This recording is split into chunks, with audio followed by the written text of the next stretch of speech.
Custodisco nel cuore un desiderio antico e sacro, un pensiero che arde come brace divina e soffia come vento di preghiera tra le stanze dell'anima.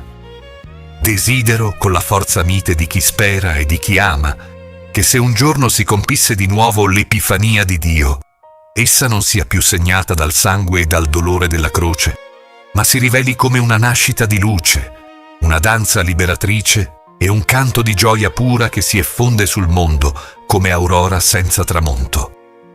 Basta croci! Abbiamo trafitto Dio abbastanza e nel farlo abbiamo ferito anche noi stessi. È giunto il tempo di un ritorno diverso, di una rivelazione che non laceri, ma risani, che non condanni, ma abbracci.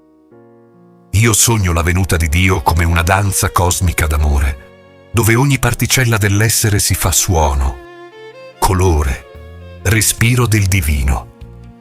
Che la sua manifestazione non sia più grido di agonia, ma sorriso di comunione.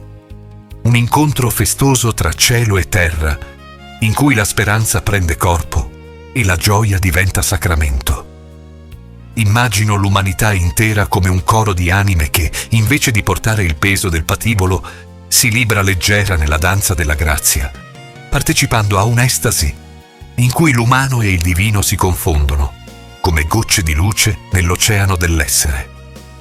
Che non vi siano più croci a segnare i passi dell'uomo, ma stelle a guidarne il cammino. Non più violenze a ferire l'anima, ma carezze di pace a guarirla. Il ritorno di Dio, così come lo sogno, deve essere scolpito nel cristallo della beatitudine, un pellegrinaggio luminoso verso la vita rinnovata, un trionfo dell'amore che dissolve ogni ombra di morte.